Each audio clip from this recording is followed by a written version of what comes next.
हिमाचल प्रदेश, जो देश भर में पर्यटकों के लिए पहाड़ घूमने की पहली पसंद है, बीते कुछ सालों से आपदाओं की मार झेल रहा है। पिछले साल यानी 2023 की बाढ़ में 14 अगस्त को महज एक दिन में 57 लोगों की जान चली गई और कुल 412 लोगों ने अपनी जान गंवाई थी। अब जब फिर से अगस्त महीना शुरू हुआ, वहाँ बाढ़ ने फिर से वही उत्पात किया हुआ है। मानसून में पहाड़ों पर जब हादसों का दौर शुरू होता है, बागों में सेब की फसल लहलहा रही होती है। वही सेब जो हिमाचल की बड़ी आबादी की आजीविका का जरिया है। हिमाचल प्रदेश में लगातार दूसरे साल आई इस आपदा ने ऐसी तबाही मचाई है कि शिमला, कुल्लू और मंडी जैसे ज़िलों में बादल फटने से 49 लोग लापता हैं और 4 लोगों की जान जा चुकी है।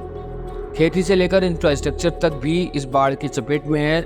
यहाँ तक कि चंडीगढ़ को मनाली से जोड़ने वाला हाईवे भी इस वक्त ठप है।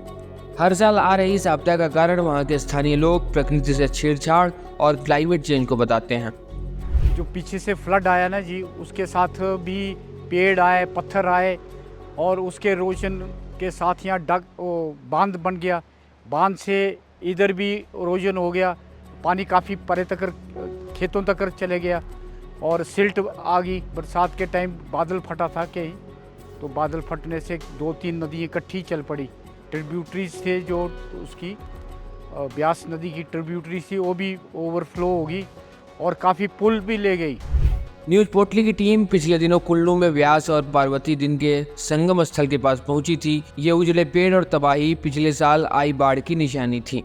इस साल वहां से महज 25 किलोमीटर दूर मणिकरण में फिर से वही स्थिति बनी हुई है। देवभूमि हिमालय का कुल्लू इलाका पहले सेब के लिए जाना जाता था। यहाँ मैदानी इलाकों में भी सेब होते थे, जो निचले इलाके वहाँ भी सेब होते थे, लेकिन अब वो नहीं हो रहे हैं। पिछले 10-15 वर्षों से सेब यहाँ से काफ़ी दूर चले गए हैं बिकॉज ऑफ क्लाइमेट चेंज, क्योंकि यहाँ पे ठंड नहीं पड़ती, क्योंकि उस तरह की यहाँ बर्फबारी नहीं हो। कई सारे जो हैं विनाशकारी रूप यहाँ पे देखने को मिले हैं। एक रूप वो भी है जो मेरे सामने आप देख रहे हैं, ये ब्यास नदी है जो मेरे पीछे बह रही है। ये वो पेड़ हैं जो 2 साल पहले तक हरे भरे थे, 1.5 साल पहले तक इनकी हरियाली से कुल्लू की जो घाटी है वो गदगद हो रही थी। जो कुल्लू की घाटी है वो अलग रूप में दिखाई पड़ती थी, लेकिन अब ये पेड़ पिछले साल आई विनाशकारी बाढ़ की भेंट चढ़ गए।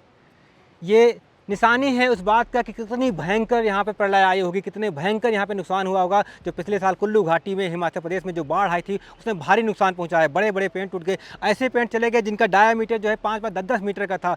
50, 60 साल, 100 साल पुराने जो पेड़ थे वो तहस नहस हो गए। ये जो रूप है ये हिमालय के अलग अलग क्षेत्रों में दिखाई पड़ रहा है। हिमाचल प्रदेश में इस आपदा की खबर हर बार हमारे लिए सबक लेकर आती है और अफसोस भी, लेकिन शायद ये सबक हमारे लिए पर्याप्त नहीं है। पहाड़ों पर बनाए जाने वाले डैम को लेकर लगातार सवाल उठ रहे हैं। सवाल ये भी है कि केवल 1-2 घंटे की बारिश में ही क्यों नदियाँ उफान पर आ जाती हैं। एक्सपर्ट्स कहते हैं कि पुराने नालों और गड्ढों को संकीर्ण कर दिया गया है, जिससे ये पानी की तेज धारा झेल नहीं पाते। अंधाधुंध निर्माण भी हिमाचल में ऐसी आपदाओं की वजहों में शामिल है। स्थानीय मीडिया रिपोर्ट्स के अनुसार प्रदेश में 2023 की आपदा के बाद भी निर्माण में कोई कमी नहीं आई है और न ही नदियों नालों के किनारे निर्माण रुका है। ऐसे में हिमाचल इन आपदाओं से किस हद तक बच सकेगा, ये सवाल जिम्मेदारों पर है, क्योंकि लोग कब तक अपनी खेती, अपना बिजनेस और अपनी जान इतने सस्ते तरीके से गंवाते रहेंगे।